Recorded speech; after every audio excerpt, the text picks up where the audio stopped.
নমস্কার, ইচ্ছে ডানায় আপনাদের সকলকে স্বাগত জানিয়ে আরও একটি নতুন ব্লগ শুরু করছি। আশা করছি যে যেখান থেকে আমার ব্লগটি দেখছেন সবাই খুব ভালো আছেন এবং সুস্থ আছেন। আর এই তো আজকে কিন্তু হাজব্যান্ড বেরিয়ে যাওয়ার পরে একটুও বসিনি, ঠাকুর ঘরের কাজটা কমপ্লিট করে রান্নাঘরে চলে এসেছি। দুপুরের রান্নাটাও একবারে কমপ্লিট করে নেব। তো আমি চেষ্টা করছি বাবা স্কুলে যাওয়ার আগেই সমস্ত রান্নাবান্না কমপ্লিট করে নিতে। তো এখানে এই যে একটু চাউমিন করেছি, বাবাইকে টিফিনে দেব। আর আমাদের জন্য করেছি আলু দিয়ে কাঁচকলা দিয়ে মাছের ঝোল। তো আজকে না বড্ড এলোমেলোভাবে আমি কাজগুলো করছি, রান্নাঘরটা পুরো অগোছালো হয়ে পড়েছে, যেহেতু একটু তাড়াহুড়ো করে কাজ করছি। তো ওই যে রান্নাবান্না মোটামুটি শেষের দিকে। তো এখন এই কাঁকরোল ভাজাটা হলেই আজকের মতো রান্নাটা কমপ্লিট হয়ে যায়। তো এখন ওই 9টা মতো বাজে, আর 9:30টার সময় বাবাইকে যেহেতু স্নান খাওয়া দাওয়া করাতে হয়, সেই জন্যই আর কি 9:30টার আগে রান্নাটা কমপ্লিট করতে চাইছি। তো এখানে এই যে কাঁকরোল ভাজা করেছি, একটু চাউমিন করেছি, তারপর এটা হাজবেন্ডের জন্য সকালে একটু ছোলার ডাল করেছিলাম, আর এখানে এই যে একটু তেঁতুল দিয়ে মসুর ডাল করেছি, আর করেছি এই যে আলু কাঁচকলার মাছের ঝোল। তো এখন বাবাইকে স্নান করিয়ে খাইয়ে দিয়ে স্কুলে পাঠিয়ে দেব। তো আজকে ভাবছি আমার রান্নাঘরটা একটুখানি ডিপ ক্লিন করব। আর তার আগে কিন্তু এই যে বেডরুমটা একটু গুছিয়ে নেব। তো সকালে যেহেতু বাবাই ঘুমিয়ে থাকে, বেডরুমটা তো গোছানো হয় না। তো রান্নাঘরে যাওয়ার আগেই ভাবছি বেডরুমটা একবারে ক্লিন করে তারপরে রান্নাঘরটা ক্লিন করতে যাব। তো ভেবেছিলাম কি একেবারে পুজোর সময় রান্নাঘরটা ক্লিন করব। তো বাড়িতে যা কাজ চলছে শুধু ধুলো আর ধুলো, তো সেই জন্যই ভাবছি আজকাল রান্নাঘরটা একটু ক্লিন করে নিই। তো আজকে দেখলাম কাজগুলো খুব তাড়াতাড়ি কমপ্লিট হয়ে গেল। তো সেই জন্যই ভাবছি আজকে রান্নাঘরটা ক্লিন করি, আর কাল পরশু যদি ঘরের রং শেষ হয়ে যায় তারপরে কিন্তু ছুটির দিন দেখে ঘর বাড়িটাও ক্লিন করতে পারবো। তো এই যে বিছানাটা ভালো করে গুছিয়ে নিলাম।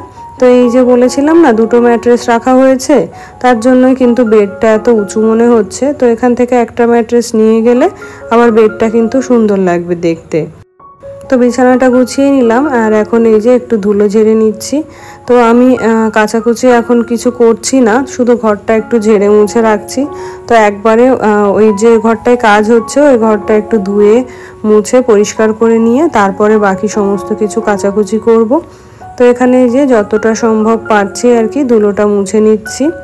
তো এই দুদিনে এই ঘরটাকে কিন্তু আমি ভীষণ ভালোবেসে ফেলেছি। আগে কিন্তু একেবারেই আসতে মন চাইতো না, আর এখন কিন্তু এই ঘরে ঢুকলে আর বেরোতে ইচ্ছে করে না। যদিও এই ঘরটাতে একটু বেশিই গরম, কারণ এই ঘরটাতে তো এসি নেই। তো রাতে আমাদের ঘুমোতে একটু কষ্টই হচ্ছে, বিশেষ করে বাবাইয়ের।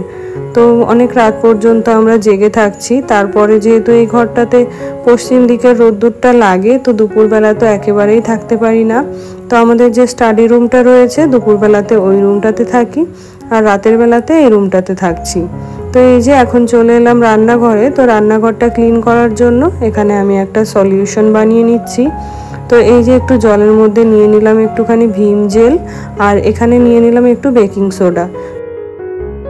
তো রান্নাঘরে যে সমস্ত ইন্টেরিয়ার রয়েছে বা টাইলস মার্বেল রয়েছে সেগুলোই ভালো করে মুছে নেব। তো খুব সুন্দরভাবে ক্লিন হয়। আমি কিছুদিন আগেও একবার ট্রাই করেছিলাম, তো আজকে ভাবলাম এটা আপনাদের সাথে শেয়ার করি। ভীষণ কাজে দেয় জানেন তো। আর কলিন দিয়ে যেহেতু আগে পরিষ্কার করতাম, সেই রকম কলিনটাও একটু কস্টলি হয়ে যায়। তো সেই জন্য এটা যেহেতু রান্নাঘরের জিনিসপত্র দিয়েই তৈরি করা যায় আর কাজটাও বেশ ভালো হয়, সেই জন্য কয়েকবার এটা দিয়েই ট্রাই করছি।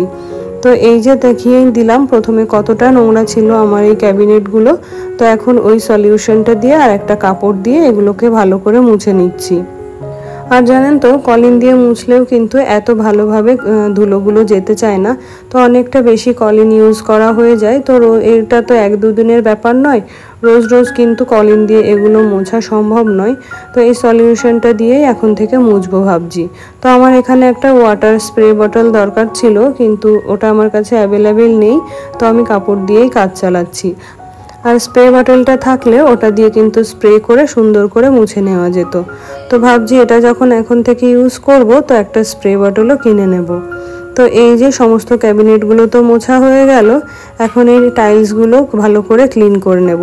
তো সত্যি ভীষণ কাজে দেয় এটা। তো আপনারা চাইলে কিন্তু বাড়িতে এটা একবার ট্রাই করে দেখতে পারেন। আমার কথা বিশ্বাস না করে নিজেরা একবার কিন্তু এটা ইউজ করে দেখতে পারেন। আর রান্নাঘরে যতই চিমনি থাকুক না কেন তেল চিটে ভাব তো একটু হবেই। তো সেই জন্য প্রত্যেক সপ্তাহে তো এগুলো ক্লিন করি। তো আগে তো এগুলো আমি একটু ওই যে ভিম জেল দিয়েই একবারে মুছে নিতাম। তো আজকে দেখলাম এটা দিয়ে খুব ভালোভাবেই ক্লিন হয়ে যাচ্ছে। আর এটা দিয়ে কিন্তু চিমনি ওভেন দুটোই ক্লিন করে নেব। তো এই যে এই সাইডটা মোটামুটি হয়ে গেল। আর এটা হলো আমার রান্নাঘরের যে দরজা তার পিছনের দিকটা। তো এখানটায় খুব একটা ক্লিন করা হয় না, তাই একটু বেশিই নোংরা হয়েছে। আর দেখুন কি পরিমাণে নোংরা উঠছে, হালকা একটু ঘষা দিলেই কিন্তু সমস্ত নোংরা উঠে চলে আসছে। আর আজকে গরমও পড়েছে সেই রকম। আমি তো এদিকে ঘেমে অস্থির হয়ে যাচ্ছি, কিন্তু এই যে দুপুরবেলা মানে স্নান করার আগে এই কাজটা করতে হবে। স্নান করে তো আর এই সমস্ত কাজগুলো করা যাবে না। তো সেই জন্যই আর কি এখন এই কাজগুলো করে তারপরে যাব স্নান করতে। তো রান্নাঘরে যে সমস্ত ক্যাবিনেট ছিল বা ওয়ালে যে সমস্ত টাইলসগুলো ছিল সমস্তটাই ক্লিন করে নিয়েছি। আর এখন এই যে চিমনিটাও ক্লিন করে নেব। তো আমি তো আগেই দেখিয়েছিলাম যে আমি চিমনিটা কেরোসিন তেল দিয়ে ক্লিন করতাম। তো এখন এটা দিয়ে কয়েকদিন করে দেখছি খুব ভালোই কিন্তু ক্লিন হয়ে যায়।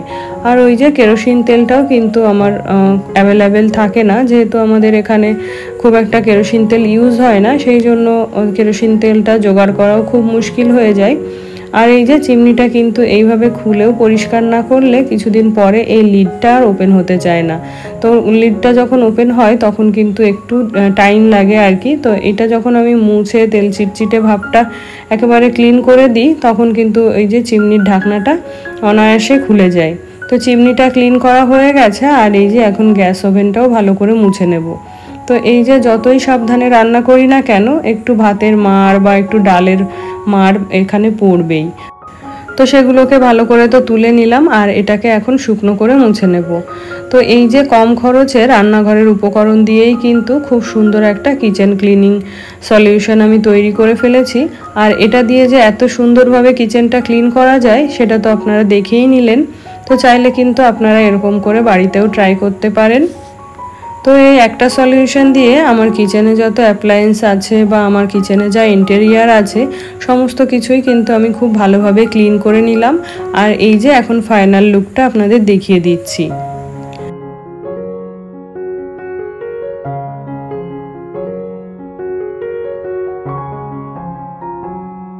তো বন্ধুরা আজকের ভিডিওটি তবে এখানেই শেষ করছি। দেখা হবে আরও একটি নতুন ভিডিওর সাথে। সেই সঙ্গে আপনাদের সবার সুস্বাস্থ্য কামনা করে আজকের মতো বিদায় নিয়ে নিচ্ছি। ধন্যবাদ।